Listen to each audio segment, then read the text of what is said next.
पश्चिम Asia एक ऐसा इलाका जहां हर संघर्ष सिर्फ सीमाओं तक सीमित नहीं रहता, बल्कि उसका असर पूरी दुनिया पर पड़ता है। आज वही हो रहा है, मिसाइलें दागी जा रही हैं, समुद्र में युद्धपोत तैनात है और दुनिया की सबसे अहम तेल सप्लाई लाइनें खतरे में। इस जंग ने सिर्फ देशों को नहीं बल्कि आम आदमी की जिंदगी को प्रभावित करना शुरू कर दिया है।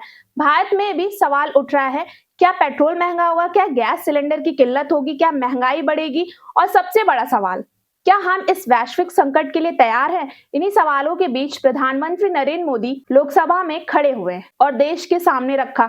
आज हम उसी प्लान की गहराई से विश्लेषण करेंगे। ऊर्जा संकट, असली खेल तेल का इस पूरे संकट की जड़ है। तेल दुनिया की अर्थव्यवस्था तेल पर चलती है और तेल का सबसे बड़ा रास्ता है स्ट्रेट ऑफ हॉर्मुज।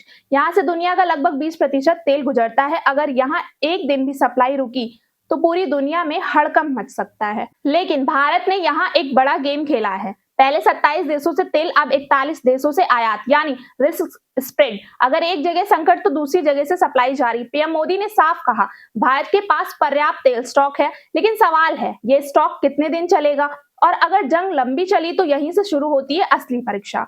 युद्ध का असर सिर्फ तेल तक सीमित नहीं रहता, यह आपकी थाली तक पहुंचता है। जब ग्लोबल सप्लाई चेन टूटती है तो खाद्य, अनाज सब प्रभावित होते हैं। लेकिन भारत ने यहाँ भी तैयारी की है। यूरिया दुनिया में 3000, भारत में 300, कम क्यों? सरकारी सब्सिडी, मजबूत स्टोरेज और सबसे बड़ा बदलाव, सोलर पंप क्रांति। 22 लाख से ज्यादा सोलर पंप। किसान अब डीजल पर निर्भर नहीं, यानी खेत सुरक्षित, किसान सुरक्षित, थाली सुरक्षित। गर्मी बढ़ रही है, बिजली की मांग, लेकिन क्या भारत तैयार है? सरकार का दावा, कोयले का पर्याप्त स्टॉक, बिजली की कोई कमी नहीं, और असली ताकत रेन्यूएबल एनर्जी। GW से 100+ GW सोलर, आने वाले समय में 1500 नई पावर यूनिट्स। मतलब दुनिया में पावर क्राइसिस हो सकता है, लेकिन भारत अंधेरे में नहीं जाएगा। युद्ध सिर्फ हथियारों से नहीं, कूटनीति से भी लड़ा जाता है। पीएम मोदी ने कई देशों के राष्ट्र अध्यक्षों से बात की, भारतीयों की सुरक्षा सुनिश्चित की। 24x7 हेल्पलाइन, इमरजेंसी सपोर्ट, एक तरह से ग्लोबल लेवल कोऑर्डिनेशन। और सबसे अहम, भारत का स्टैंड स्ट्रेट ऑफ हॉर्मुज पर किसी भी तरह की बाधा स्वीकार नहीं।